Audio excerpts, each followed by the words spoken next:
Irmãos, glória a Deus, né? A gente poder se reunir para a glória do Senhor e exaltá-lo com as nossas vidas, nem que seja 2 míseras horas de um domingo. A grande preocupação do nosso coração deve ser e as outras quantas mil horas da semana, né? Se alimentar do mundo durante toda a semana e de tudo que o mundo tem nos dado. E falar assim, agora deixa eu oferecer 2 horas. Preocupante, não é? Tem desde 2014, 7 anos, né, que eu tenho compartilhado aqui uma palavra, desde ainda quando era reunião em casa. E tem 7 anos que eu sinto as mesmas coisas, sabe, para fazer isso. Eu não vou chamar de uma apreensão, não, mas é sempre uma preocupação. Eu já me preparei, já teve vezes que eu me preparei, falei assim, fui lá ali e tal, fiz até um ensaio e cheguei totalmente preparado, achando. E aí já saí daqui pensando assim, eu não sentindo que eu consegui compartilhar o que eu queria. Já teve outras vezes que eu já subi achando não estar tão bem preparado e saí falando assim, olha, acho que hoje eu consegui compartilhar bem. E as variáveis são tão grandes que a gente às vezes recebe, né, de algum irmão assim, nossa, essa palavra, né, Deus falou comigo grandemente. A entender Deus e seus mistérios. A grande verdade é que eu estou até hoje assim. E falar sobre o tema de hoje, né, que é uma mordomia cristã, me deixou nessa mesma condição de preocupação, porque é um tema que suponho eu fazer com que às vezes a gente toque, sabe, em alguns pontos que pode ferir ou que pode incomodar. Mas aí eu lembro que o Evangelho é uma ofensa, né? O Evangelho às vezes vai nos ofender, às vezes vai nos bater. Às vezes não, a grande maioria. É bem verdade que é um carinho de Deus para as nossas vidas, quando a gente lê que Ele nos amou, né? E que nós somos escolhidos, aceitos, né, justificados, perdoados. Isso é um carinho de Deus para as nossas vidas. Mas a grande verdade é que o Evangelho também traz uma verdade que nos ofende, que nos machuca, que nos faz às vezes refletir, né? Quando acontece algumas situações, como teve recentemente, né, morte de famosos, e eu sei que isso afeta, né, as pessoas, deixa as pessoas assim como se fosse parte da sua família, porque está vendo, ouvindo, né, e aí aquela pessoa parte de repente por questões fatais. Às vezes a gente fica assim, mas agora há um descanso, a paz, né? E às vezes é interessante, eu sei que é pesado a gente olhar na Bíblia, que a Bíblia diz que para aquele que não está em Cristo não há descanso nem a paz. Pesado. Aí você vai falar assim, mas eu não posso julgar, né? Apesar da Bíblia dizer que pelos frutos se conhece a árvore, né? Só que quando acontece isso, igual eu falei, quando a gente se sentir parte da família, a gente como é com o nosso ente querido, né? Ele poderia ser um Hitler, e a gente assim, mas tinha algumas coisas boas. A gente não quer. A gente quer. Mas, por isso que eu estou dizendo que o Evangelho às vezes vai vir e vai trazer umas verdades que vai falar assim, mas isso aí não é bem assim mais, não é? Não é, isso era no velho, isso era... Mas é o que as Escrituras nos mostram. E falar de mordomia às vezes vai tratar sobre temas que vai nos fazer ficar um pouco assim desconfortáveis, mas que Deus tenha misericórdia de nós, fale conosco, nos ajude, porque o momento de compartilhar uma palavra de Deus é um momento para a gente tentar, pelo menos assim, entender que o Evangelho, as Escrituras, que está aí disponível na sua mão, na Bíblia, na Palavra de Deus, quando você lê, é Deus falando contigo. É a Palavra de Deus nos mostrando, nos revelando quem é o Deus das Escrituras, do qual nós chamamos de Senhor, de Pai, mas que às vezes a gente não lê, mas que às vezes a gente eu fui aceito, eu sou salvo, basta eu agora bater o ponto no culto, de vez em quando falo, Senhor, estou aí, e pronto. Mas nós entendemos que quanto mais, quem aqui acha que é a mesma coisa de quando se converteu? É lógico que vai depender aí das datas, do período, né? Por exemplo, quando eu me converti, nos primeiros anos, eu ficava assim, eu estou vivendo assim no auge da minha santificação. Assim, eu estou muito próximo de Deus. Eu abandonei um monte de prática que eu sei que a Bíblia condena. Então, ou seja, eu estou agradando a Deus, estou santo. E os anos foram passando, e eu fui conhecendo mais as Escrituras, mais a Deus, mais a doutrina. Hoje, mas meu Pai até, quanto mais eu conheço, mais eu vejo que quanto mais eu conheço, mais longe eu estou. Mas meu Pai até, como eu sou pecador, como eu sou falho. E aí o que isso me faz entender é que por mais que naquele momento eu estava cheio de vontade, mas eu tinha uma visão pequena de Deus. Quanto mais eu estudo, mais eu busco, mais eu conheço, a visão sobre Deus vai aumentando, fazendo com que eu veja, nossa, é realmente, como Paulo diz, o principal dos pecadores. Não merecedor. Porque é isso que vai acontecendo. Então, se você avaliar como você era quando converteu e avaliar hoje, a tendência tem que ser que você está crescendo sim em santidade, em conhecimento, em comunhão, mas reconhecendo cada vez mais que você é pecador.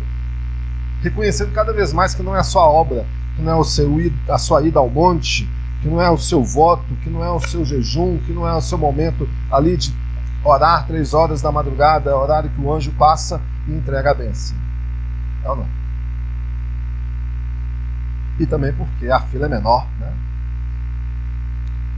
Quando a gente diz isso, nós estamos considerando ou declarando que no Japão não tem crente, né? Ou a gente vive num único fuso. Mordomia. O que você pensa quando alguém fala sobre isso? A palavra que vem à mente não é uma vida boa? Fulano vive na mordomia. É ou não é? Fulano é milionário, político, mordomia. Jogador de futebol conhecido, mordomia. Né? Ou seja, um cantor famoso, ou qualquer milionário. A gente pensa, essas pessoas vivem na mordomia. Tem até uma música aí que se popularizou, né?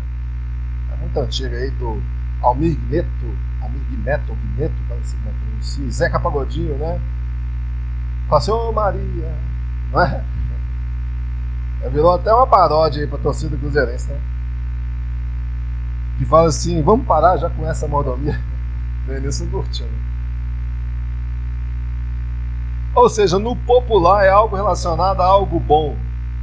É ou não é? A você ter um conforto material. Isso é o discurso popular da palavra mordomia. Porém, o significado, ela trata como ofício ou cargo de mordomo. Ou seja, no latim, é como a sua tradução é o maior dos criados. Já no grego, no original, né, que a gente tem a tradução das escrituras, é aquele que administra, é aquele que mantém a ordem da casa. Então nós podemos resumir como um administrador. Isso é o termo mordomia, apesar de popularmente, como eu disse aqui, ele ter sido levado para um lado pejorativo. Né? A gente quer falar assim, Denilson vive na mordomia. O que eu estou falando com isso? Que ele vive servindo? Que ele é um bom administrador? Não, quando eu falo isso eu estou dizendo que ele vive na vida boa. Lá, sentado no sofá, só trocando. Maria, traz aí um suco. Não, ele não pode tomar suco. Uma água. Né? Não toma nada. Né? Água sem nada com açúcar. Se ficar citando Denilson aqui no final. Mas sabendo, né, que é sobre isso que nós vamos tratar, então, mordomia, eu queria que você considerasse o termo mordomia cristã. Amém? Ou seja, é bíblico? Se é, nós devemos considerar isso para as nossas vidas? Sim ou não? Sim. Amém? Mas eu queria separar essa questão da mordomia aqui em alguns blocos aqui para a gente poder ilustrar o tema de hoje, que é o lugar do serviço, né, da mordomia cristã. Mas para isso, eu queria só ler algumas passagens aqui para vocês. Se quiser anotar, anota lá em casa, mas não vou nem projetar, são trechos pequenos. Em 1 Pedro 4,10, Pedro diz assim: cada um exerça o dom que recebeu para servir os outros, administrando fielmente a graça de Deus em suas múltiplas formas. Ou seja, Pedro está sendo direto. Recebeu um dom, mas cada um recebeu um dom. Então essa pessoa aí, do rostinho bonito que está do seu lado aí, vira para ela e fala assim: você recebeu um dom. Hoje é para escandalizar a Kathleen lá do seminário, né? Tipo assim, que isso? Que raiz é essa de vir e pular? Mas cada um recebeu um dom. Amém? Você pode falar assim: eu não. Então você não recebeu o Espírito Santo. Mas um dom você recebeu. Pode ter certeza. Talvez não é o dom de pregar, de ensinar, de cantar, né? Mas algum dom você recebeu, seja de administrar, seja de evangelizar, de realizar algum trabalho que só você tem. Percebe que nem todos sabem fazer a mesma coisa, né? Nem todos. E graças a Deus por isso, porque senão ficariam todos nós aqui. E aí, né? Todo mundo sabe pregar. Eu subir todo mundo aqui, ficar aqui a culto de 20 horas até todo mundo pregar. Todo mundo sabe cantar, né? Ia ser o contrário, né? Nós ia ficar todos aí tocando. Mas não é assim. Deus deu a cada um um dom para que a gente possa servir a outro. O dom sempre tem um propósito. O dom nunca é para você. É por isso que não faz sentido o dom de língua ser para você, né? Você não está edificando o outro, a não ser que você tenha o dom e você consiga interpretar no mesmo momento. Mas não estou falando daquelas interpretações, né, do achismo, do que, né, e a pessoa, vocês sabem bem o que eu estou dizendo. 1 Coríntios 4,12: portanto, que todos nós considerem servos de Cristo e encarregados dos mistérios de Deus. O que se requer desses encarregados é que sejam fiéis. Essa é uma palavra poderosa. De tudo o que é dito, de todo aquilo que nós recebemos, destes dons, deste encarregamento, Deus olha para você, a igreja, o servo de Deus, fala assim: eu vou te encarregar dos mistérios. Primeiro nós sabemos qual é o mistério, o grande mistério, que é o Evangelho, né? Mas você tem que ser alguma coisa. O quê? Fiel. Se não for fiel, não adianta. Lá em Romanos, Paulo escreve àqueles irmãos e diz: olha, porque está escrito: por mim mesmo jurei, diz o Senhor, diante de mim todo joelho se dobrará e toda língua confessará que sou Deus. Assim cada um de nós prestará conta a si, de si mesmo. Recebemos um dom, devemos ser fiéis. E toda língua, ou é algumas línguas, ou é algumas pessoas. Deus vai falar assim: no meio de toda a multidão, vou escolher alguns que vão ter que passar pelo crivo aqui. Não, toda língua vai ter que confessar. Você vai ter que confessar, quer queira, quer não, que Jesus é o Senhor. E seu joelho vai se dobrar. Seja por adoração, ou seja pelo poder de Deus, como diz Paul Washer, quebrando, né, aqui os seus joelhos, fazendo que você caia, ou seja, reconhecendo a glória daquele que é.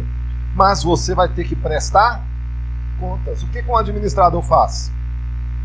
Presta contas, né?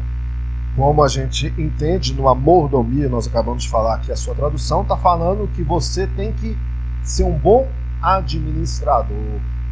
Então eu como o dono, chego até você e te ofereço, toma, esses aqui são os talentos que eu estou te dando. Você, como um bom administrador, vai ter que pegar aquilo que eu te dei e executar, realizar algo com aquilo. E depois daquilo, você vai chegar diante de mim e vai ter que prestar conta. Olha o que eu fiz com aquele talento que você me deu. É isso que a Bíblia está nos mostrando. Por isso a importância de ser fiel àquilo que nós recebemos. E para terminar, eu lembro aqui dos mandatos criacionais. Quem já ouviu falar sobre isso? Se você já leu, estudou, fez teologia aí, ou seja, você já ouviu falar. Nós temos 3 mandatos, né? Que é o cultural, social e espiritual. O que esses mandatos nos mostram? Que Deus, quando criou o mundo e o homem, Ele colocou o homem ali e falou, olha, você tem algumas ordens para realizar. Por exemplo, lá em Gênesis 2,15, o Senhor Deus colocou o homem no jardim do Éden para cuidar dele e cultivá-lo. O que isso quer dizer? Lá no Éden, no lugar da inocência, onde não havia pecado, onde havia santidade, onde o homem estava ali com todas as benesses do reino, né? Ou seja, disponíveis, ele estava como alguns acham que é o reino de Deus, né? Aí eu vou para o céu e vou ficar na nuvem tocando harpa, né? Virar anjinho. Olha, Adão estava no Éden e estava cultivando a terra, trabalhando. Então você também, ou seja, na glória, você vai ter que desenvolver, cultivar, trabalhar. Então entenda a glória. Quando a gente lê no Evangelho, o que vem é uma floresta do céu. Apocalipse fala que está vindo do céu o quê? Ai, meu coração, quando eu pergunto as coisas assim, a igreja não sabe responder. Nesses momentos eu acho que nós estamos naquele período da igreja medieval, onde o padre orava, ensinava em latim, olhando para cá, né? Todo mundo ama, não entendo nada, né? Aquele período, né? Triste, mas nós não estamos mais assim. Agora nós temos as escrituras. Vem do céu uma cidade. Então uma cidade já desenvolvida, né? Algo que nós vamos ter que continuar o quê? Cultivando, trabalhando. É ciência, é tecnologia. É isso que Deus vai fazer conosco. Se o Éden era assim, imagina aquilo que vem, né? Então, assim, só com base nesses pequenos versículos aqui, o que eu quis chamar a atenção? Que há uma engrenagem maravilhosa na criação. Deus, quando criou o homem, o reino, ou seja, Ele fez com que tudo tivesse um propósito bem específico. Ele deu ao homem condições de pensar, de planejar, de executar, de gerenciar. É ou não é verdade? Você que está aqui, com certeza, de repente você fala assim, eu sou um ótimo executor. Agora o outro talvez é um ótimo planejador. E vai ter alguém que vai poder gerenciar todas essas coisas. É a forma brilhante que Deus deu àqueles que são segundo a sua imagem. Se na criação a gente vê isso, imagina entre nós, que somos lavados, remidos no sangue do Cordeiro. E não somente isso, somos considerados, por meio da fé, família de Deus. Eu queria mostrar um pequeno vídeo aqui para vocês, que vocês ficassem atentos. Eu sei que a qualidade visual não vai ser a melhor, então nós vamos nos atentar muito mais à situação do áudio, que é um vídeo sobre as abelhas.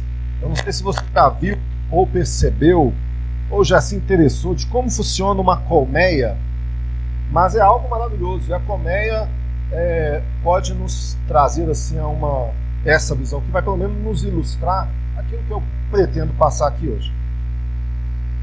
Esses pequenos seres são responsáveis pela polinização de várias plantas, garantindo assim no grande ciclo da vida que outros bichos sobrevivam e, consequentemente, que os seres humanos tenham alimentos. É claro que as abelhas têm algumas características que as tornam muito peculiares. Uma delas é sua sociedade hierarquizada e o trabalho em equipe. Para a sobrevivência desse grupo, cada uma das milhares de integrantes possui uma função bem definida numa colmeia. Imagine que você seja um pequeno inseto, até mesmo uma abelha, e esteja curioso para saber como é o interior daquela colmeia que está logo bem ali em uma árvore. Bem, para realizar essa missão, o seu primeiro movimento, com certeza, será o mais perigoso. Isso porque cada colmeia, ou seja, cada grupo de abelhas, é único, e os membros desse lar possuem um odor específico. E esse aroma será como um cartão de visita na hora de entrar na colmeia. E os responsáveis por essa casa não serão nada agradáveis. A moradia desses insetos possui um grupo de abelhas especializadas na proteção da entrada. Elas são fortes como um zangão e se mantêm em seus postos praticamente sem descansar. Quem ousa fazer uma visitinha ali passa por elas, que cheiram e detectam se aquele indivíduo faz parte do bando. Vamos supor que você encontrou um jeito de entrar nessa colmeia. Beleza, o que você vai ver é um pouco estranho. Colados na lateral da estrutura estão vários buraquinhos em formato de hexágonos, alguns mais coloridos, outros com uma aparência mais branca ou transparente. Os famosos favos, que são construídos através de fibras e ceras vegetais, são onde as abelhas guardam e criam a maioria das coisas pelas quais são responsáveis. Como você sabe, uma característica marcante desses bichinhos é a sua capacidade de organização, que é refletida na organização dos favos. Na parte mais alta da colmeia, esses hexágonos vão conter apenas mel. Um pouco mais abaixo, o pólen, que é armazenado. Descendo a casinha, esses espaços vão guardar os ovos que irão gerar as futuras operárias. E no andar mais baixo ficam os ovos dos machos da colmeia, os zangões. E se você observar atentamente, vai perceber que quem faz todo o trabalho, pelo menos na parte de manutenção da residência, são as operárias. Essas abelhas, que são exclusivamente fêmeas estéreis, têm funções específicas determinadas pela idade. Uma operária vive cerca de 60 dias no total. E nos 3 primeiros dias de vida adulta, ela fica responsável basicamente pela limpeza da colmeia. A primeira atividade de uma abelha é limpar o próprio favo e assim deixá-lo pronto para outra companheira operária nascer. Um processo que demora cerca de 21 dias. Depois disso, as operárias viram cozinheiras. Não exatamente isso, porém, durante alguns dias de jornada, elas vão ser as responsáveis pela alimentação e nutrição dos zangões, da rainha e das larvas. Após o 13º dia de vida, as operárias assumem a produção da cera, que é a matéria-prima dos favos, além da construção desses pequenos espaços tão importantes. Depois da realização de um rápido serviço militar protegendo a colmeia de inimigos, a partir do 21º dia de vida, em média, as abelhas começam a aparecer por aí. Toda vez que você encontrar um desses insetos voando pelos ares desse Brasil enorme, pode saber que o bichinho já está no último estágio da sua caminhada, quando fica responsável por coletar néctar, pólen, água e própolis, levando-os para a colmeia. Essas abelhas são conhecidas como as campeiras. Se você estiver no interior da colmeia, assistindo à chegada dessas abelhas, vai acompanhar o começo de uma incrível transformação, principalmente quando se trata do néctar. Tudo porque as abelhas o levam rapidamente para ser amadurecido em mel dentro de um dos favos. Quem coletou a substância precisa ser levada por outras companheiras para processar o néctar, já que a responsável pelo transporte vai estar muito cansada. Existem ainda outros lugares na colmeia. Primeiro, na maior parte dela, entre os favos, há túneis feitos exatamente para que as moradoras consigam transitar. Temos também alguns locais mais interessantes, como por exemplo, um hospital de abelhas. Sim, é isso mesmo. Os bichos que estão se sentindo mal recebem tratamento de outros operários. Eles trazem mel de vários tipos, dependendo do que o seu amiguinho esteja sentindo. Incrível e até fofo, não é mesmo? Bem, não tão fofo assim é o que as abelhas fazem caso não tenha solução para a doença de uma colega. Antes mesmo da morte, o corpo da companheira é jogado para fora da colmeia, como uma maneira de impedir que a enfermidade se espalhe. O sistema de uma colmeia é tão organizado que até mesmo a temperatura interna é controlada. A temperatura ideal é aproximadamente 35 graus Celsius e é importante mantê-la assim para que os ovos com novas abelhas nasçam. E para fazer esse controle, existem guerreiras especializadas no assunto. Se a casinha desses pequenos insetos estiver esfriando, esse grupo de abelhas começa a vibrar de uma maneira especial, gerando mais calor. Já se estiver muito quente, essa parte da equipe sai e recolhe pequenas gotas de água. De volta ao docilar, trazem as gotas em suas asas. Essas abelhas então vibram suas asas em uma velocidade muito alta, fazendo a água evaporar e assim a temperatura da colmeia sofre uma queda. Incrível, não é mesmo? Em outro espaço do habitat vivem os zangões, os machos responsáveis apenas por se acasalar com a abelha rainha. A vida de um zangão, por sinal, não é nada fácil. Caso ele cumpra o objetivo de sua existência, que é de se acasalar com a rainha, o ato de amor, se é que podemos chamar assim, acaba matando o cavalheiro. Caso a colmeia passe por um período de escassez de alimentos, os zangões são expulsos pelas operárias e não podem voltar nunca mais. Muito cruel. Finalmente, nos lugares mais protegidos da colmeia, se você estiver bisbilhotando por lá, afinal nós ainda somos um pequeno inseto passeando pelo lar das abelhas, a gente encontra uma mocinha diferente das outras, cerca de 2 vezes o tamanho de uma operária comum. Ela, a tão paparicada abelha rainha. Ela é a peça mais importante da colmeia, afinal é a responsável por colocar ovos e garantir a continuação do grupo. Só que fato é que cada abelha operária é mais inteligente que a comandante do bando. No entanto, a chefe geral tem o poder de liberar feromônios que influenciam no comportamento e humor de outras companheiras. A vida de uma abelha rainha varia muito, entre 2 e 3 anos. Quando ela está quase morrendo, as operárias escolhem uma larva que será alimentada por uma substância enriquecida, conhecida como geleia real. Esse alimento, junto com um favo único e construído especialmente para um corpo maior, vai gerar a próxima abelha rainha, que será a nova comandante da colmeia, garantindo a harmonia do grupo. Observando as funções desenvolvidas pela líder, realmente o alimento precisa ser especial. Na primavera, quando as abelhas mais trabalham em algumas espécies, as rainhas podem colocar cerca de 1 ovo a cada 20 segundos todos os dias. Depois de acasalar, a rainha vira uma verdadeira máquina de fazer novos bebês. Não é à toa que uma colmeia pode ter até incríveis 60 mil indivíduos. Deu para entender mais ou menos o que é e como funciona uma colmeia? Talvez depois de hoje você pense 2 vezes antes de matar as abelhas, tadinho. Tá saindo para buscar lá água para abaixar a temperatura, ou então para levar mel, para cuidar de quem está doente, o néctar. É um negócio maravilhoso. Apesar da Bíblia dizer vai ter com a formiga, se tratando de preguiçosos, né? E realmente as formigas também têm um processo de organização impressionante. O que nós vimos aqui é que as abelhas são persistentes e determinadas. A criação de Deus. Deus criou e ensinou uma vez. E elas fazem isso. Né? Deus colocou ali, de uma forma que a gente vai entender como.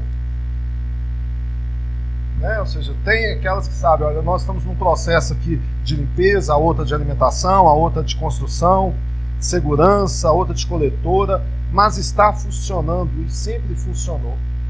E aí a gente olha para nós, né? Será que a gente consegue, com base neste processo que a gente viu de trabalho, de sinergismo, de companheirismo, apesar de, você viu lá, uma abelha ficou doentinha, vai lá, elas vão levando mel diferente, não teve solução, vamos pegar essa abelha e jogar para fora. É doloroso, mas com qual objetivo? Do bem comum, né? Para que aquela enfermidade não venha passar para todos. Imagina como que isso não humilha a nossa sabedoria. É igual o José Marbessa, ele cita um exemplo em um de seus sermões, ele fala assim, olha, Deus criou a mosca, né, que tem uma visão tridimensional, né, e a mosca consegue carregar mais que o seu próprio peso, com aquela asinha ali, batendo sei lá quantas vezes por segundos, né, por milésimo de segundo, eleva o seu corpo, viaja e tal, consegue ver, consegue sentir por sensores mínimos que tem no seu corpo, e o homem não é capaz de criar a mosca, recriar a mosca, né? E Deus cria a mosca para pousar em cocô, né? Assim, isso é humilhante para nós. E é humilhante a gente olhar para um reino animal e como ele está funcionando e imaginar para nós como então é no reino de Deus, da glória de Deus. Nós sabemos de toda a hierarquia de Deus, né? Ou seja, dos arcanjos, dos querubins, né? Serafins. De uma vez que eu estava num culto e alguém estava ministrando louvor lá assim e falou assim: os serubins estão diante dele. Criou uma nova classe de anjos, né? Querubins e serafins. Mas Deus criou, e isso exige muito trabalho. De nós vai exigir? Claro que vai. É fácil? Não é fácil. Mas vai exigir um trabalho? Sim. Mas nós devemos aprender, nem que seja com as abelhas, como que é importante a classificação. Cada um de nós temos os nossos dons, os nossos talentos e os nossos chamados. Usando isso em comum, sabendo onde eu estou, para que eu estou, isso é importante no teu reino. Tem um outro vídeo, esse é pequenininho, que eu acho que eu já até mostrei aqui, eu já compartilhei lá no grupo. Presta atenção. A torta do mês. Que dia bom esse.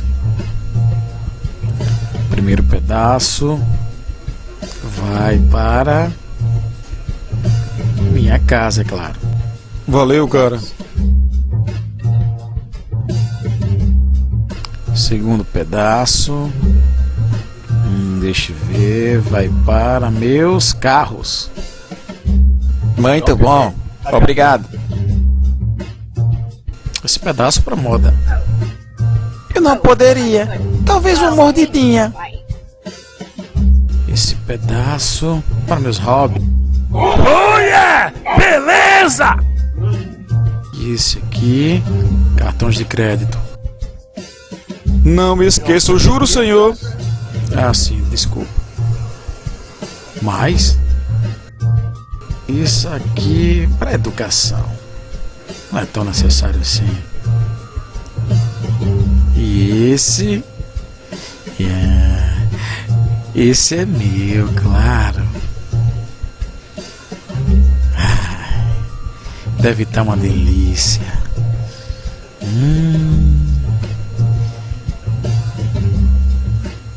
O quê? Algum problema? Porque estão olhando pra mim assim.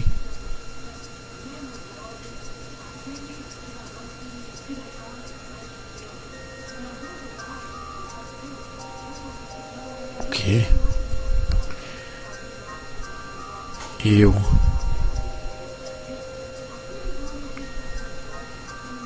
Deus. Não, esse pedacinho é meu. Eu vou comer, é meu. Não é seu. É meu.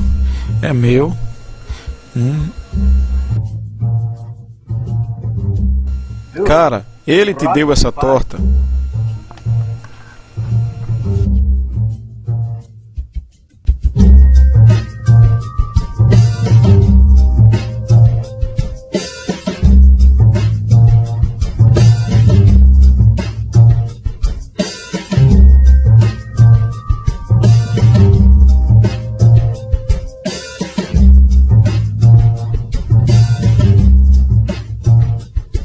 Amém? É cômico, né? Mas trágico, né? Assim, melhor que assim, mas foi ele que trouxe a torta. E é justamente um pouco sobre isso que nós devemos refletir, né? Ou seja, como que nós temos oferecido os nossos recursos também ao reino de Deus. E quando eu digo recursos, é lógico que nós talvez podemos focar nesse momento e pensar somente em ofertas, em contribuições, em dízimos.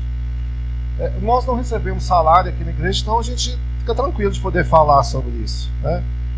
Pelo contrário, nós também somos mantenedores junto, então não tem nenhuma pressão de ficar falando assim, vocês têm, né? Com o sentido assim, senão eu não tenho salário, né? Não tem essa situação. Mas qual que é o nosso lugar de serviço, né, na mordomia? Que fica claro para nós aqui é que em nossas vidas, muitas vezes, o recurso, o dinheiro, as coisas tomam muito mais o nosso tempo, a nossa vida, do que o Senhor.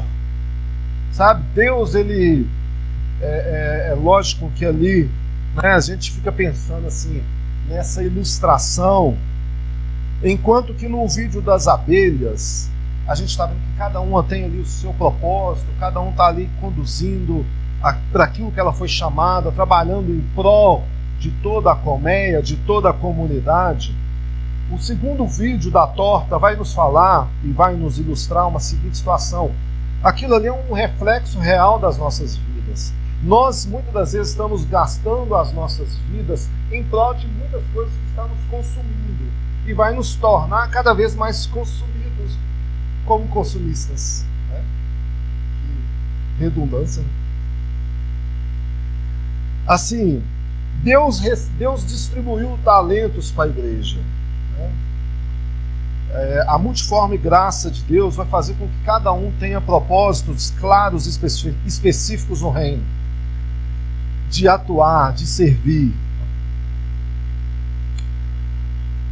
A nossa vida, todavia, ela não pode ser como um tesouro escondido, sabe? Que eu pego essas bênçãos e escondo, para que ninguém veja, para que ninguém saiba, né? Ou para que quando o Senhor voltar, né? E aqui eu uso o exemplo daquela parábola, daquele servo que foi lá, não, vou esconder, porque quando ele voltar eu devolvo. Ele é chamado de servo inútil. Pelo contrário, nós somos chamados para ter os nossos talentos distribuídos, né? Porque conforme nós lemos aqui em algumas passagens, e aqui está escrito lá em Romanos, nós haveremos de prestar contas deste talento que nós recebemos, de tudo que nós recebemos.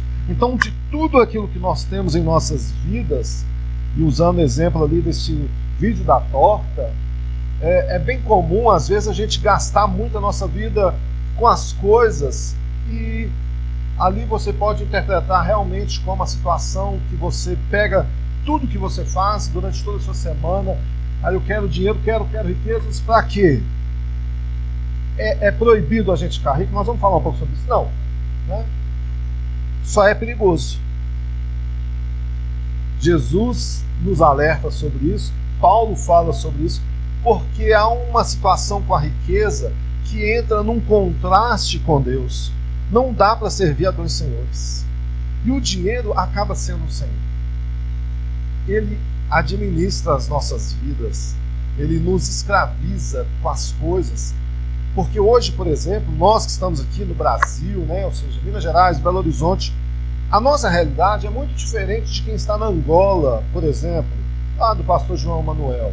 Nós queremos as coisas, nós queremos o tênis, a calça, o celular, a TV, o sítio, o carro, o helicóptero, nós queremos tudo.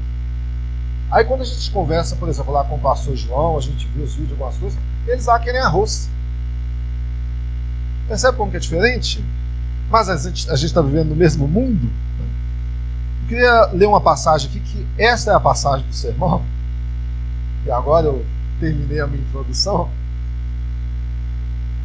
Eu vou ler aqui Lucas 16. Lucas 16, nós temos uma parábola. Para que serve uma parábola, né? Você que está aí estudando as Escrituras, você deve saber que as parábolas é uma história que vai ser utilizada para ilustrar outra, ou para trazer luz, né? Ou para exemplificar, como eu fiz com os dois vídeos. Eu mostrei 2 vídeos para tentar ilustrar uma situação. E assim também Jesus nos conta uma parábola no capítulo 16 de Lucas, o versículo 9 em diante. Essa é a parábola do administrador infiel. Versículo 9 em diante ele diz assim: eu vos digo ainda, fazei amigos por meio das riquezas da injustiça, para que quando estas vos faltarem, eles vos recebam nos tabernáculos eternos. Quem é fiel no pouco, também é fiel no muito. Quem é injusto no pouco, também é injusto no muito. Se não foste fiéis nas riquezas injustas, quem vos confiará as verdadeiras? E se não fostes fiéis com o que é alheio, quem vos dará o que é vosso? Nenhum servo pode servir a 2 senhores, porque há de odiar a um e amar o outro. Vai se dedicar a um e desprezar o outro. Não pode servir a Deus e às riquezas, em algumas outras versões, a Deus e ao dinheiro. Amém? Essa é uma lição interessante, né? Jesus já está falando aqui, o interessante do verso 9 é ele falar moradas eternas. Isso está falando, apontando para quê? Para aquele lugar realmente. Né? Ele está dizendo sobre isso, olha, você que recebe essas riquezas terrenas, ou seja, essas pessoas, use as suas riquezas para que essas pessoas se alegrem quando verem vocês chegando ali nas moradas eternas. A tradução está muito clara. Jesus, o Mestre, ele está nos ensinando algo muito, muito tranquilo. Olha, use isso para que as pessoas, use os seus recursos para que as pessoas recebam o Evangelho, recebam a salvação. É isso que ele está dizendo claramente. Agora, alguém pode pensar assim, mas então como mordomo, eu tenho que pegar parte aqui do meu recurso, do meu dinheiro, parte do meu conhecimento, da minha saúde, do meu trabalho, da minha casa, da minha família, e usar isso para servir a Deus? Não. Por que não? Porque nada é seu. Nada é seu. O dinheiro não é seu, o seu trabalho não é seu, a saúde não é sua, nada. Tudo é de Deus. É difícil entender isso. Eu sei que é difícil, a gente não quer. Nós não queremos tratar tudo como de Deus, nós queremos tratar tudo como nosso. É eu que estou trabalhando, eu mereço, não é isso? Eu que fiz. Mas se a gente for no profundo, se você não tiver fôlego, se você não tiver a bênção de Deus, o talento que Deus te deu, ou seja, se você não tiver a vida que Deus está te dando, você não tem nada.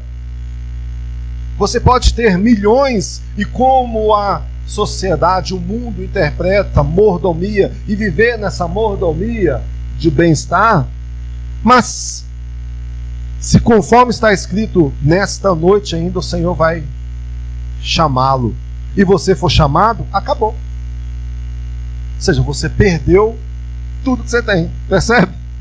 Então nós não temos nada, tudo é de Deus.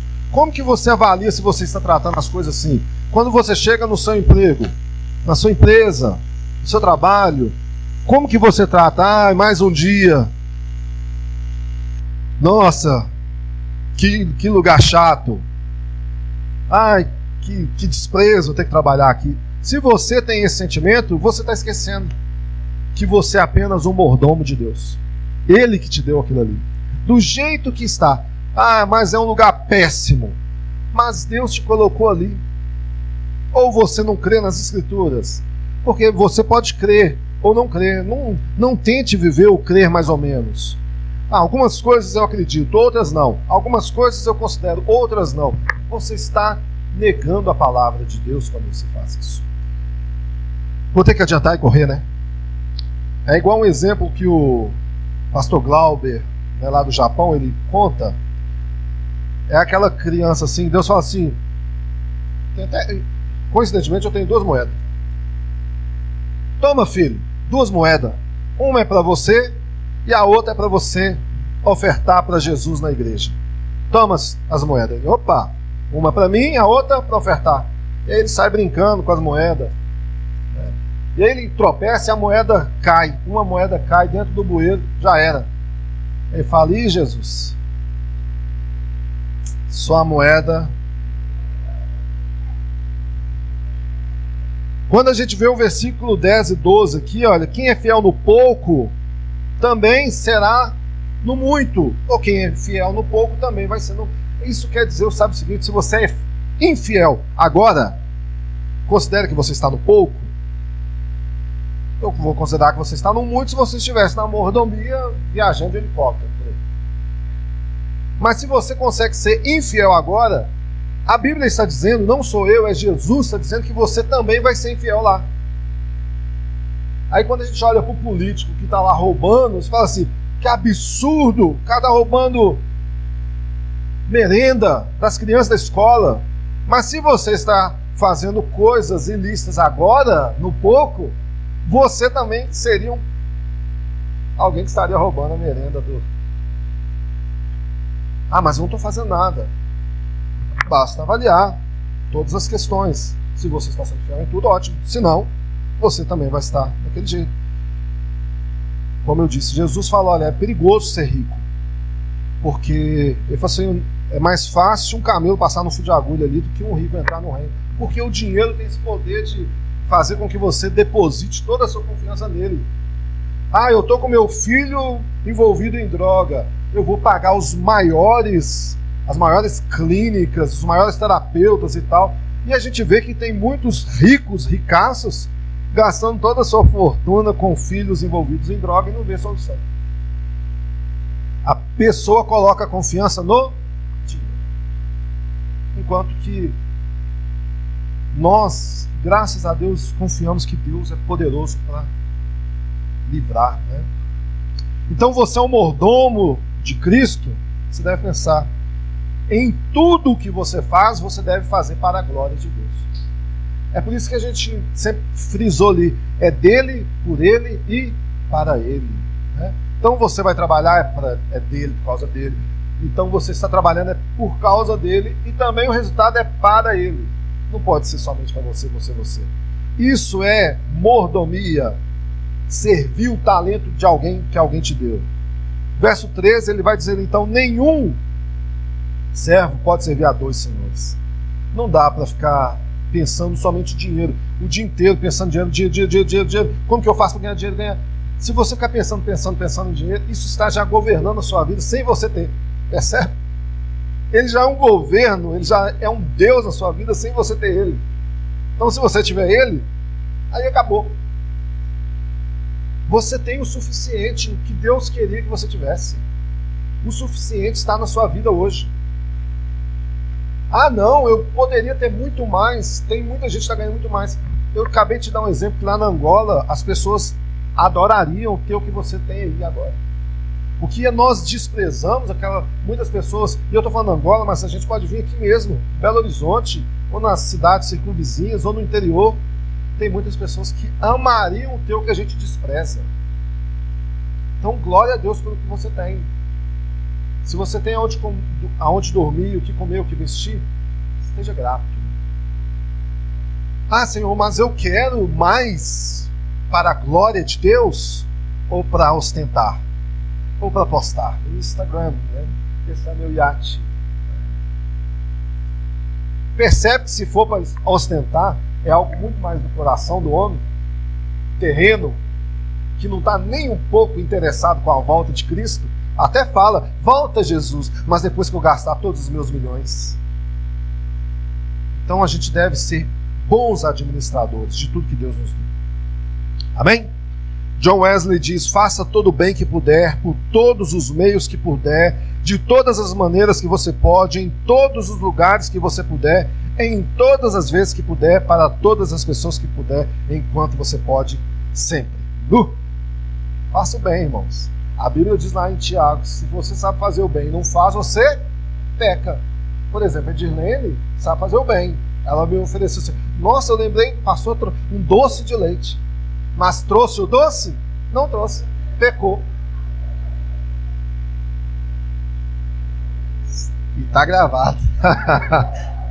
Qual que é o lugar, então, da mordomia, né, do serviço nessa mordomia?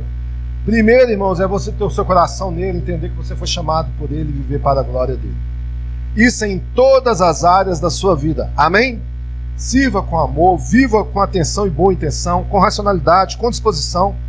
E Deus vai sendo glorificado em sua vida.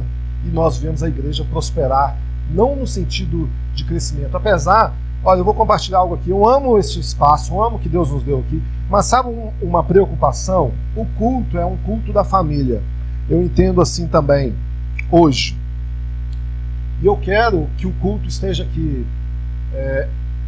cada um com seus filhos aqui, mesmo que esteja fazendo barulho e tal, não tem problema no primeiro momento, mas eles entendendo o que é o culto, sabe, o momento de culto.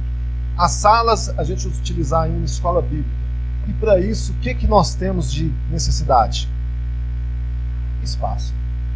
E aí eu comecei a ficar sonhando aqui, falei, vou quebrar isso aqui, quebro ali, passo para lá e faço tempo para cá, oro para Deus prosperar esse povo, que eles saírem e a gente usa a sala em cima.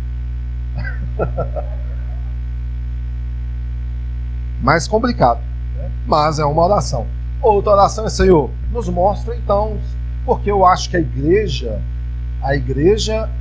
ela é vocês, não é o espaço. A gente ama o espaço. Glória a Deus pela família Sussu, que é a proprietária, que a gente, a cunhada, né? Que sempre nos serviu super bem. Mas nós não somos o espaço físico. Isso é assim, se chegar uma lei e falar assim, fechou, fecha. Nós continuamos sendo igreja como comunidade. E nós devemos entender que a igreja não é ter, é ser. Então você tem que ser irmão dessa pessoa que está do seu lado. É por isso que é importante você conhecê-lo. É por isso que assim, eu sei que domingo a gente às vezes quer acabar aqui, quer voar correndo embora, porque uns têm almoço, outros têm, né, vários compromissos. Mas nem que for por alguns 5 minutos, vai naquele irmão, aquela irmã que você nunca conversou, fala assim: qual que é seu nome, irmão? Que eu só te chamo de irmão ou irmã, né? Não, eu quero orar por você essa semana. Olha que bênção. Tem coisa mais agradável que alguém fala assim: eu quero orar por você. Por exemplo, o irmão Mário aqui, a mãe dele vai fazer uma cirurgia.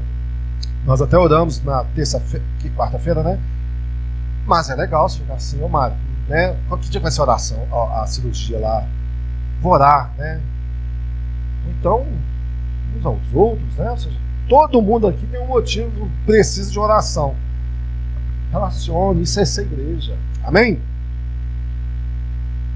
Para terminar, 1 Coríntios 13 diz: ainda que eu fale a língua dos homens e dos anjos, se não tiver amor, serei como o sino que ressoa ou como o prato que retine. Ainda que eu tenha o dom da profecia, saiba todos os mistérios e todo o conhecimento, e tenha uma fé capaz de mover montanhas, se eu não tiver amor, nada serei. Ainda que eu dê aos pobres tudo o que possuo, entregue o meu corpo para ser queimado, se não tiver amor, nada disso me valerá.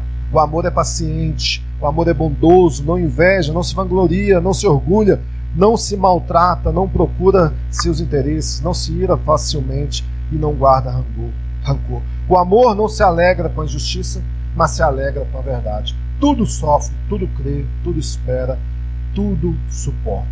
Que a gente possa olhar para esse texto e, com base em tudo que eu falei aqui sobre mordomia, entender que nós somos chamados para servir. Nós somos chamados para fazer parte de um corpo aonde Cristo é o cabeça, nós somos membros uns dos outros e cada um de nós temos a função. Olha só, se eu não tivesse o polegar, tinha caído o microfone no chão. Né?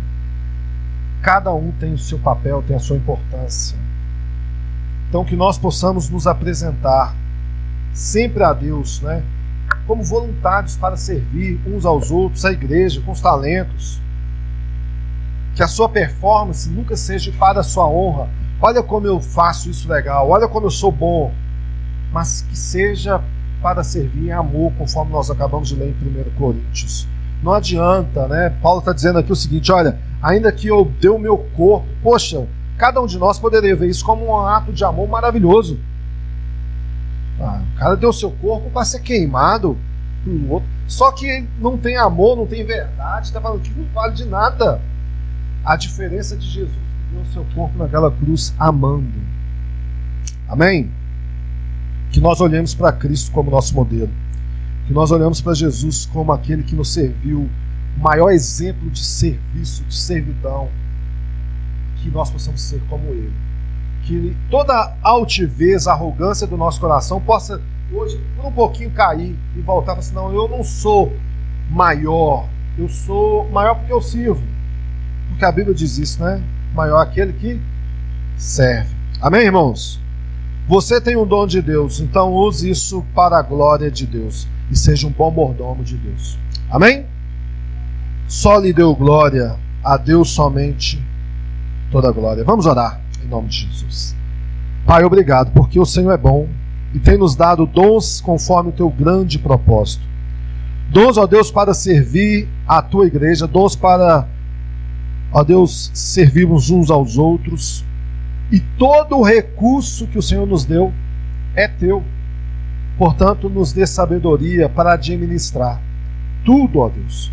O trabalho, a empresa, ó Deus, os talentos, a família, os filhos, a esposa, o marido. Ó Deus, tudo é do Senhor e somos chamados a sermos bons administradores para servi-lo. Em nome de Jesus, que nós possamos chegar naquele dia e prestar contas e oferecer ao Senhor o fruto do nosso trabalho, com alegria e regozijo, em nome de Jesus.